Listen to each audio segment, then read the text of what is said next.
My name is Madison Brooks, and I'm 32 years old. What happened at our company's annual conference still amazes people in our industry. Picture this: 400 professionals in a conference center watching a presentation about innovative business strategies, when suddenly, the real story behind one of the year's most successful projects came to light. The person who had been taking credit for groundbreaking work was about to learn that the truth always finds its way to the surface. Let me take you back 2 years earlier, when I first started working on what would become the Phoenix Industries Transformation Project. I was a strategic analyst at Morrison Consulting, passionate about finding creative solutions to complex business challenges. My mentor, David Park, approached me with an exciting opportunity. "Madison," he said, settling into the chair across from my desk, "we have a major client looking for a complete business restructuring. Phoenix Industries needs someone who can analyze their operations and create a sustainable growth strategy." I looked up from my computer displaying financial models. That sounds like a job for the senior strategy team. It would be, except Phoenix specifically requested our analytics department. They want data-driven solutions. This could be worth $35 million in consulting fees if we succeed. My excitement grew. What's the scope? Phoenix owns 48 subsidiary companies across 8 countries. They need a complete operational overhaul, process optimization, market analysis, everything. It's 12 months of intensive work. I was already mentally diving into the challenge. When do I start? Monday. "Sarah, this isn't just another project. If you deliver results, you'll have opportunities for senior roles. This is your chance to shine." That Monday morning, I arrived early and stayed late. Phoenix's situation was complex but fascinating. Their expansion strategy had been ambitious but uncoordinated. They had acquired companies without proper integration planning, leading to operational inefficiencies. But I could see the solution. Within the maze of subsidiaries and processes was a company that could be incredibly successful with the right restructuring approach. For the next 8 months, I immersed myself completely in Phoenix Industries. Every morning, I arrived at the office by 6:30 a.m. and rarely left before 10 p.m. My desk became command central, with 3 monitors displaying financial models, market analysis charts, and subsidiary performance dashboards. I analyzed every subsidiary's performance metrics in detail. Phoenix owned 48 companies ranging from manufacturing plants in Germany to tech startups in Singapore. Each had different operational challenges, market positions, and growth potential. I created individual performance profiles for each subsidiary, identifying strengths, weaknesses, and integration opportunities. The market research phase was particularly intensive. I studied economic trends across 8 countries, analyzing everything from regulatory changes in the European Union to emerging market opportunities in Southeast Asia. I subscribed to industry publications in 4 languages and spent weekends reading research reports from consulting firms, government agencies, and academic institutions. My apartment transformed into a secondary office. I covered the walls with printed charts showing supply chain flows, organizational hierarchies, and financial projections. My dining table disappeared under stacks of annual reports, industry analyses, and handwritten notes from phone interviews with subsidiary managers. The financial modeling component was the most complex part. Phoenix's corporate structure was like a puzzle with 48 interconnected pieces. I built dynamic spreadsheet models that could simulate the impact of different restructuring scenarios. Each model included variables for operational costs, revenue projections, market share estimates, and integration timelines. I learned industry-specific terminology to better communicate with subsidiary managers, manufacturing terms for the German plants, software development concepts for the tech companies, logistics vocabulary for the distribution centers. I even took evening language classes to improve my basic German and Mandarin skills. My social life completely disappeared during this period. I missed my best friend's wedding, canceled a planned vacation to Italy, and declined countless dinner invitations. Dating became impossible when every conversation turned into me discussing Phoenix Industries' operational challenges. My family started joking that I was married to my work, which wasn't entirely inaccurate, but the sacrifice was worth it. By month 6, I had identified something remarkable, a restructuring approach that would preserve jobs while dramatically improving efficiency. Instead of the typical cost-cutting strategy that most consulting firms recommended, I had found a way to optimize operations through better integration and resource allocation. The key insight came during a late-night analysis session in month 7. I was studying the performance data for Phoenix's European manufacturing subsidiaries when I noticed something unusual. 3 facilities in different countries were producing similar components using completely different processes and suppliers. By standardizing their operations and sharing best practices, they could reduce costs by 30% while actually increasing production capacity. This pattern appeared throughout Phoenix's portfolio. Subsidiaries were operating as independent entities when they could benefit enormously from coordination and resource sharing. My strategy focused on creating operational synergies while preserving each subsidiary's market identity and local management autonomy. The preliminary results were impressive. My comprehensive analysis showed that Phoenix could save $180 million in operational costs while increasing revenue potential by 25% over 2 years. More importantly, the restructuring would create approximately 800 new jobs across the organization while eliminating redundancies through natural attrition rather than layoffs. It was the kind of transformational plan that establishes careers in consulting. I had created something that was both financially sound and ethically responsible, a strategy that would strengthen the company while protecting its workforce. That's when Marcus Thompson joined the project. Marcus was a senior vice president, Harvard MBA, with an impressive track record in client relations. He was accomplished, confident, and had a reputation for successful project deliveries. "Madison," he said, appearing at my desk one morning in month 9. "I've heard about your excellent work on Phoenix. Thank you. It's been a challenging but rewarding project. I'd like to understand your approach better. Mind walking me through your analysis?" I spent 2 hours explaining my strategy, every component of the restructuring plan, every financial model. Marcus asked thoughtful questions and seemed genuinely interested in understanding the complexity of the solution. "This is impressive work," he said finally. "You've developed something that could change how we approach large-scale restructuring. I'd like to help you present this to Phoenix's board." "I appreciate the offer, but David and I have been managing the client relationship." Marcus smiled professionally. "Sarah, Phoenix's CEO, Jennifer Walsh, is someone I've worked with on previous projects. She trusts my judgment. Having senior-level involvement in the presentation will strengthen our position." The suggestion made sense. If Marcus could help ensure the project's success, everyone would benefit. Over the next 2 months, Marcus became increasingly involved in the Phoenix project. He started attending my weekly client calls with Jennifer Walsh and her team, initially as an observer, but gradually taking a more active role in discussions. He would introduce strategic concepts and ask probing questions that demonstrated his growing familiarity with my analysis. He also began reviewing all my presentations before they went to the client. His feedback was genuinely helpful. He had an excellent understanding of how to communicate complex financial concepts to executive audiences. He suggested clearer visualizations for my data, recommended more impactful ways to present cost savings projections, and helped me structure my recommendations for maximum persuasive effect. Marcus also offered to handle more of the administrative aspects of the project.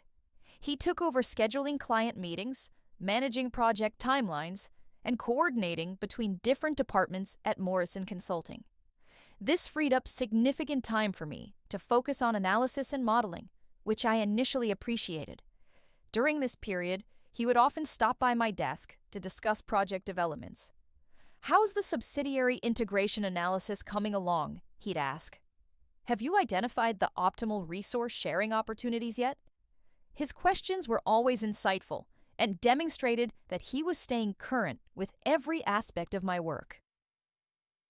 He began attending Phoenix Industries' quarterly board meetings as Morrison Consulting's senior representative.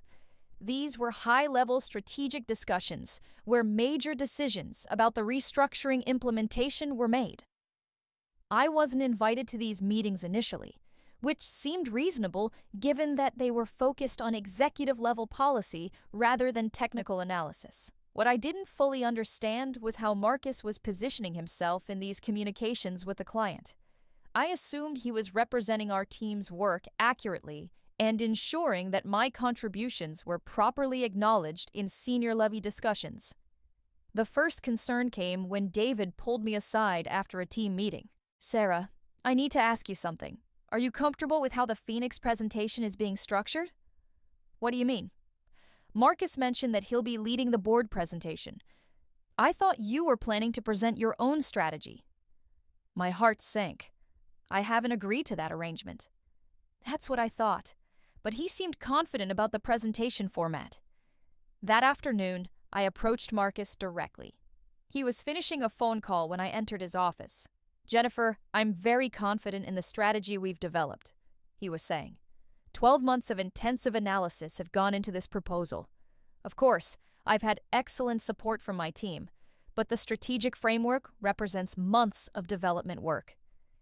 He was discussing my project with Phoenix's CEO, describing it as work we had developed. When he finished the call, he turned to me with his usual professional smile. "Sarah, what can I do for you?" That was Jennifer Walsh. Yes, finalizing details for next month's board presentation. The presentation of my strategy.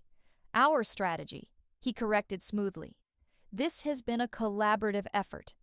I've developed the entire strategic framework, and it's been excellent work. But Sarah, client presentations at this level require senior leadership involvement. Jennifer Walsh expects to work with executive-level consultants. "So you're presenting my work as your own?" Marcus's expression became more serious. "I'm presenting our team's work in the most professional way possible. Your role was analysis and modeling. My role is strategy communication and client management. My role was creating the strategic framework that you're now claiming as your contribution. Madison, I think you're misunderstanding the collaborative nature of consulting work. Yes, you did exceptional analytical work, but strategy development involves multiple levels of input and oversight." I realized what had been happening over the past months. Marcus had systematically learned every aspect of my strategy while positioning himself as the primary contact with the client. "I want to be involved in the presentation." That wouldn't be appropriate for a board-level strategic discussion. Jennifer Walsh expects to work directly with senior consultants. "Then I want proper attribution for developing the strategy." Marcus leaned back in his chair. "Madison, let me give you some professional advice. This industry values teamwork and collaboration. Focusing too much on individual recognition can appear unprofessional. But this wasn't about individual recognition. It was about professional integrity and career development. The board presentation was scheduled for the following month. I spent sleepless nights thinking about my year of work being presented by someone else as their strategic vision. I documented everything. Every email I'd sent to Marcus, every model I created, every presentation draft with my electronic signature and timestamp. If questions arose later, I wanted proof of my contributions. The presentation day arrived. Marcus delivered my analysis expertly, presented my strategic framework with the confidence of someone who understood it thoroughly, and answered questions using insights I'd developed over 12 months of research. Phoenix's board was impressed. Jennifer Walsh called it innovative and comprehensive. They approved the implementation immediately, generating $35 million in consulting fees for Morrison Consulting. At the celebration afterward, I watched Marcus receive congratulations from colleagues and clients. He was praised for his strategic thinking and innovative approach to business transformation. I stood quietly, observing while others celebrated work I had created. 2 weeks later, our CEO announced the formation of a new strategic innovation group led by Marcus Thompson, newly promoted to Executive Vice President. The group would handle the firm's most important transformation projects. My next assignment was supporting routine compliance auditing. When I discussed the situation with David, his response was supportive but realistic. "Madison, I advocated for your recognition during the promotion discussions. But Marcus has established strong client relationships, and senior management sees him as the strategic leader who guided the Phoenix success. What about my actual contributions? Everyone acknowledges your excellent analytical work, but Marcus positioned himself as the strategic architect who directed the overall approach. Can I request a formal review of project contributions?" You could, but it would be complicated. Marcus was involved for several months and has documentation of his strategic input. I realized that proving my primary role would be challenging. Marcus had been careful to create a paper trail of his involvement, while I had focused on doing the actual work. I spent the following weeks considering my options. I could fight internally, but Marcus had senior support and client credibility. I could accept the situation and hope for future opportunities, or I could look for new opportunities elsewhere. I chose to explore external options. My first interview was with Pinnacle Strategic, a competing consulting firm. The hiring manager, Catherine Reynolds, had heard about the Phoenix project and seemed genuinely interested in my background. "That was impressive work," she said, reviewing my resume in her downtown office. "The Phoenix transformation has been getting attention throughout the industry. What was your specific role in developing the strategy?" "I was the lead analyst responsible for developing the complete strategic framework," I explained. "I spent 8 months analyzing all 48 subsidiaries, creating the financial models, and designing the integration approach that preserved jobs while optimizing operations." Catherine nodded thoughtfully. "That's quite comprehensive. The scope of analysis required for that type of transformation must have been enormous." It was. I analyzed operations across 8 countries, built dynamic financial models for different restructuring scenarios, and identified synergy opportunities that nobody had previously recognized. Impressive. I have to say, though, we attended Marcus Thompson's conference presentation about the Phoenix transformation last month at the Regional Business Strategy Summit. He described it as his strategic vision, developed over months of intensive planning. My heart sank. Marcus joined the project in the later stages to help with client relationship management and presentation preparation. The core strategic framework was my development. "I see." Catherine made a note on her legal pad. "That's an interesting perspective." Marcus seemed very knowledgeable about the technical details during his presentation. He answered some quite complex questions about subsidiary integration methods and financial modeling approaches. I realized that Marcus must have been studying my work much more thoroughly than I had understood. Those were components of the analysis I developed. Marcus reviewed my work extensively during the presentation preparation phase. Of course, Catherine's tone remained professional, but I could sense a shift in her perception. "Can you provide references who can speak to your strategic contributions versus your analytical contributions?" That was the problem. Most of the people who could verify my primary role in developing the strategy were either Marcus himself or senior managers at Morrison Consulting, who had primarily interacted with Marcus during the later stages of the project. The interview continued for another 20 minutes. covering my background and experience, but the dynamic had changed. Catherine was still polite and professional, but the enthusiasm she had shown initially had diminished. 2 days later, I received a polite rejection email citing concerns about role clarity on major projects and suggesting that they were looking for someone with demonstrated strategic leadership experience. My second interview was with Hartwell Associates, a boutique strategy firm specializing in corporate transformations. The hiring manager, Robert Kim, had also heard about the Phoenix Project. The Phoenix Industries case study has become quite popular in our industry, he said during our meeting in his firm's modern conference room. We actually used it as a discussion topic in our monthly strategy meeting. What was your involvement?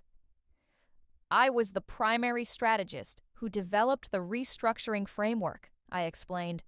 I conducted the comprehensive analysis that identified the operational synergies and created the implementation roadmap. Robert pulled out a printed copy of an industry newsletter. This is interesting. There's an interview with Marcus Thompson here about the Phoenix success. He talks about spending over a year developing the strategic approach, working closely with Phoenix's leadership team to understand their culture and market position. I felt a chill reading over the article. Marcus had described the project timeline as if he had been involved from the beginning, talking about months of intensive research and deep analysis of market dynamics, work that I had done alone for the first 8 months of the project. Marcus became involved in the client relationship management aspect during the implementation planning phase, I clarified. The research and strategic development were completed before his involvement. ...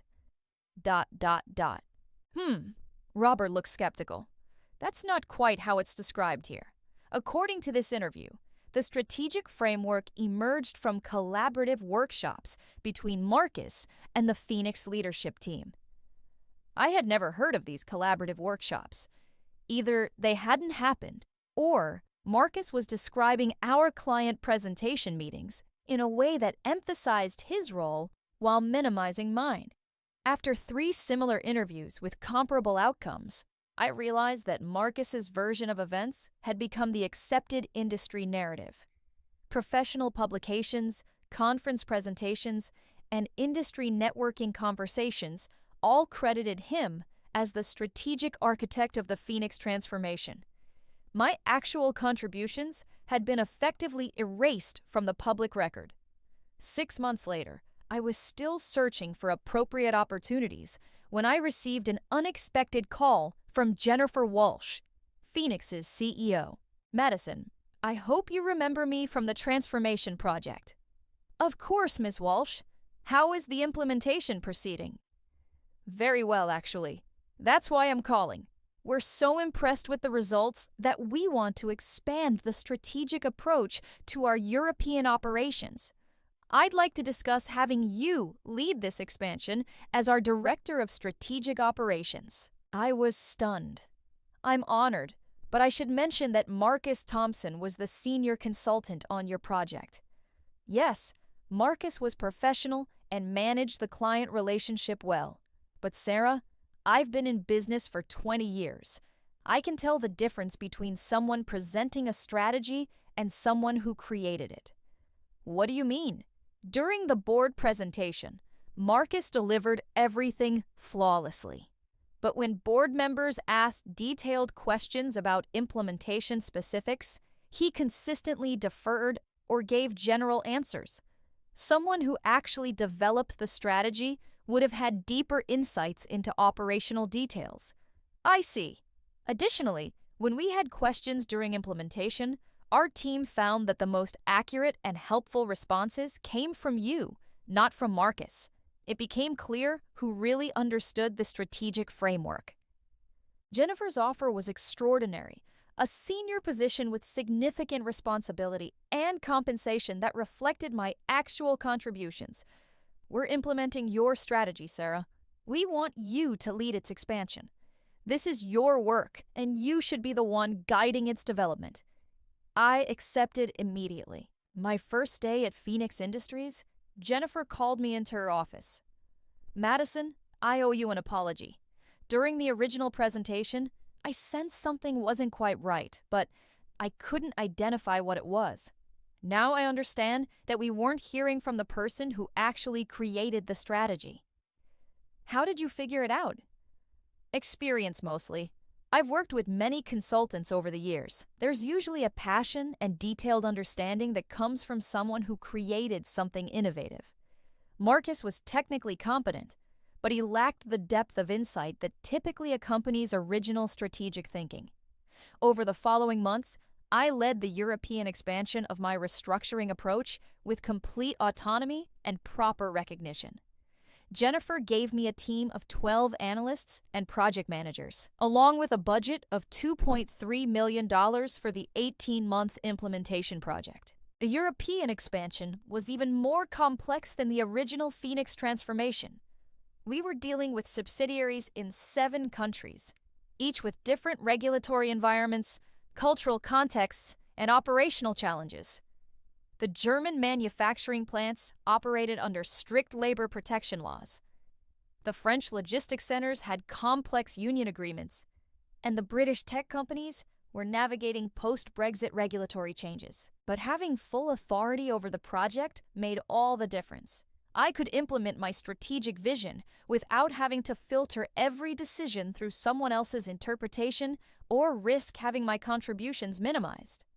My team understood that they were working directly with the person who had created the strategy, which led to much more efficient communication and faster problem solving. The results exceeded every projection I had made.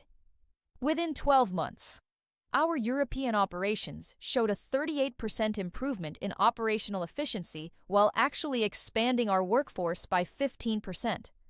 We had identified synergies between subsidiaries that even I hadn't anticipated in my original analysis. The success of the European expansion led to additional opportunities. Phoenix's board asked me to develop similar strategies for their North American and Asia-Pacific operations. Industry publications began featuring articles about our innovative approach to corporate restructuring. And this time, my name was prominently credited as the architect of these transformational strategies. I was invited to speak at the International Business Strategy Conference in London, where I presented to over 800 professionals from around the world. The presentation focused on how sustainable restructuring could achieve financial objectives while preserving workforce stability and company culture. The response was overwhelming. During the Q&A session, executives from major corporations asked detailed questions about implementation methodologies, cultural adaptation strategies, and metrics for measuring success. I was able to answer every question with the depth and insight that comes from having personally developed and implemented the strategic frameworks. After my presentation, I was approached by representatives from Fortune 500 companies interested in similar transformations. Harvard Business School requested permission to develop a case study based on our methodology.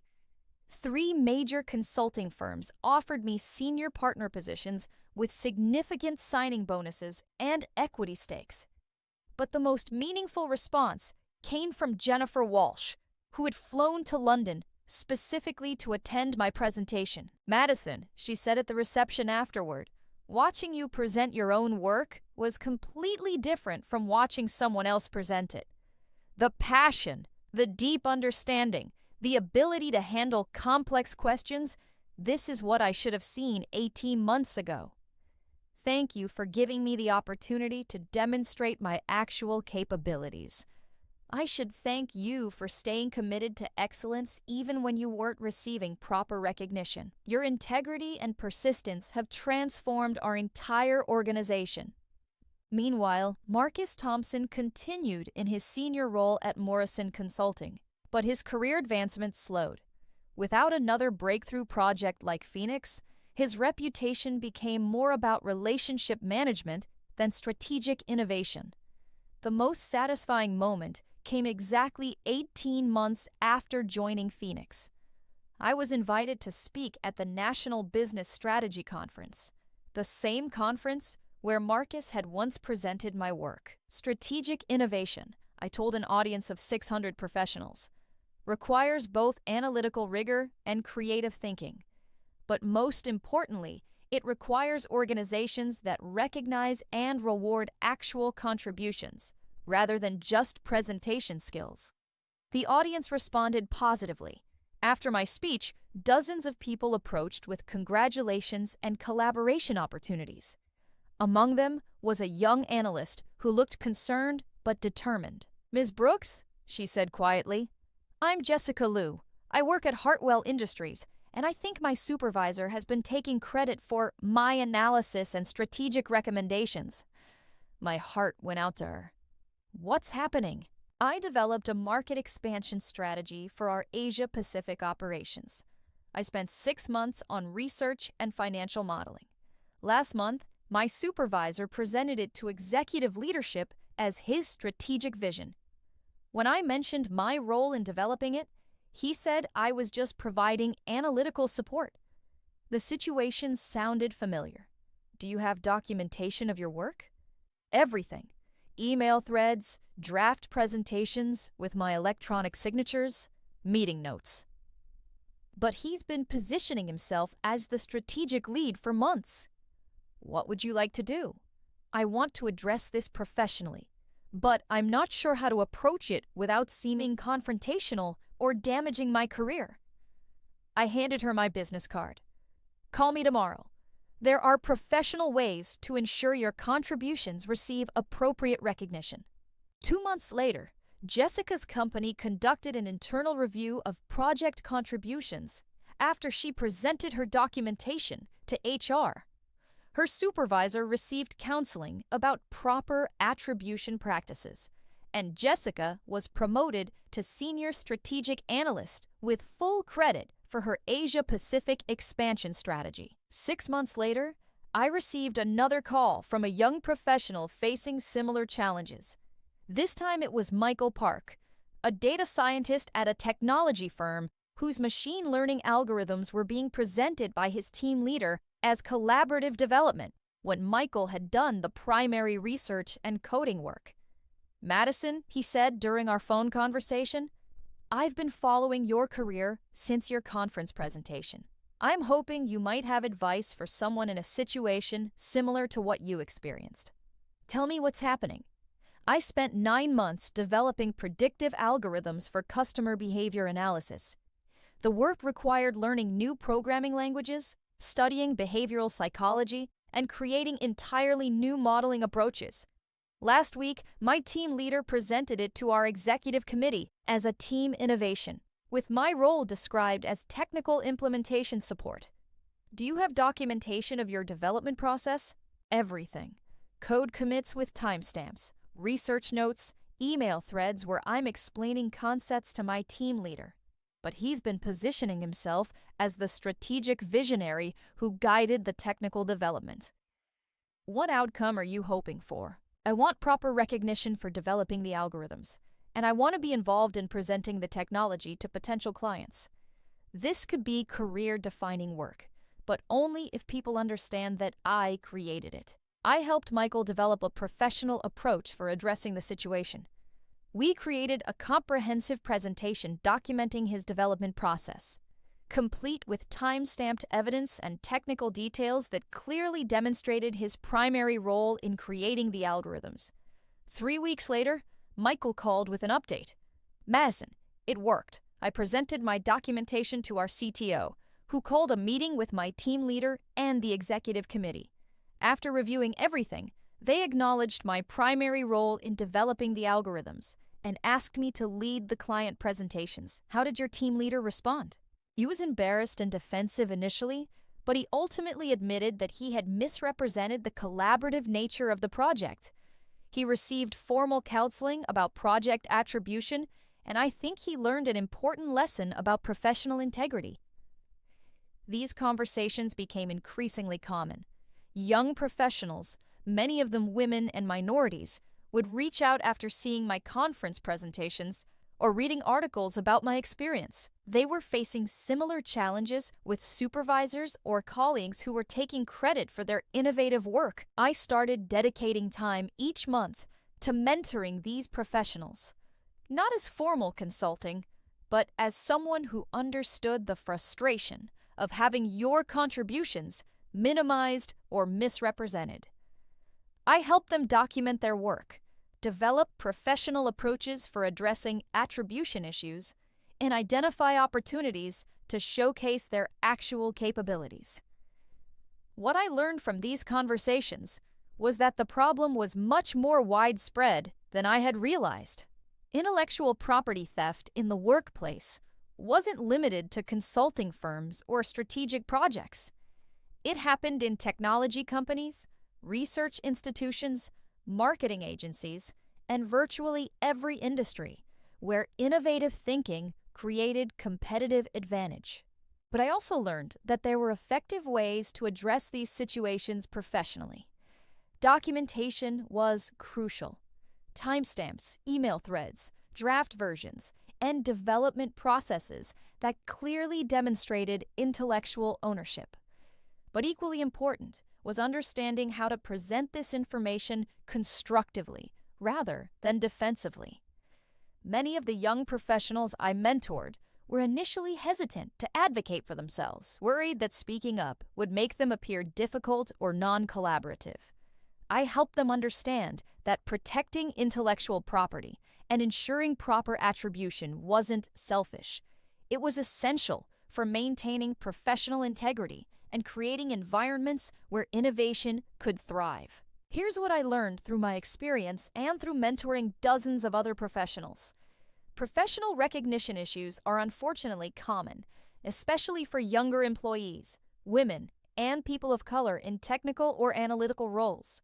However, documentation is powerful, persistence pays off, and truth has a way of emerging when presented professionally and comprehensively. My experience taught me that sometimes the best response to professional challenges isn't immediate confrontation, but patient persistence combined with exceptional work quality. Building a reputation for integrity and excellence creates opportunities for your actual capabilities to be recognized by people who value merit over politics. The key lessons I share with everyone I mentor are: first, document everything. Keep records of your development process, save draft versions of your work, maintain email threads that demonstrate your contributions, and create time-stamped evidence of your intellectual property. Second, focus on building relationships with people who recognize and reward actual merit. Not everyone will appreciate your contributions, but there are leaders and organizations that prioritize integrity and will value your authentic capabilities. Third, don't let others define your worth. Your value as a professional isn't determined by whether someone else acknowledges your contributions. Continue doing excellent work and trust that the right opportunities will recognize your actual capabilities. Fourth, help others facing similar challenges. Professional integrity is strengthened when we support each other and create cultures that reward honest collaboration and proper attribution. Today, I lead Phoenix Industries' strategic planning division, and we've become known throughout the industry for innovative approaches to business transformation that prioritize both financial performance and workforce stability. My team has grown to 35 professionals, and we've successfully implemented similar transformations for 12 major corporations across 4 continents. More importantly, we've created a culture within our division where individual contributions are recognized, collaborative efforts are properly attributed, and everyone's intellectual property is protected and celebrated. Young professionals who join our team know that their innovative thinking will be acknowledged and that their career development will be based on their actual contributions, rather than their ability to navigate corporate politics. My office has a simple plaque that summarizes everything I learned from this experience. Excellence speaks for itself, but documentation ensures it's heard. Sometimes I look back at that challenging period 2 years ago and realize it led to opportunities I never would have found otherwise. The experience of having my work undervalued taught me to appreciate organizations that truly recognize merit and contribution. It also showed me the importance of mentoring others who face similar challenges. Professional integrity matters more than immediate recognition. Your actual contributions will ultimately be recognized by people who understand quality work and strategic thinking. The key is maintaining your commitment to excellence while building the documentation and relationships that ensure your capabilities are properly understood and valued. If you've ever felt that your contributions weren't properly recognized, remember that your value isn't determined by others' acknowledgement. Focus on excellent work, document your contributions, and trust that the right opportunities will recognize your actual capabilities. What lessons do you take from this story about workplace recognition and professional development? Have you ever experienced situations where contributions weren't properly attributed? How did you handle it?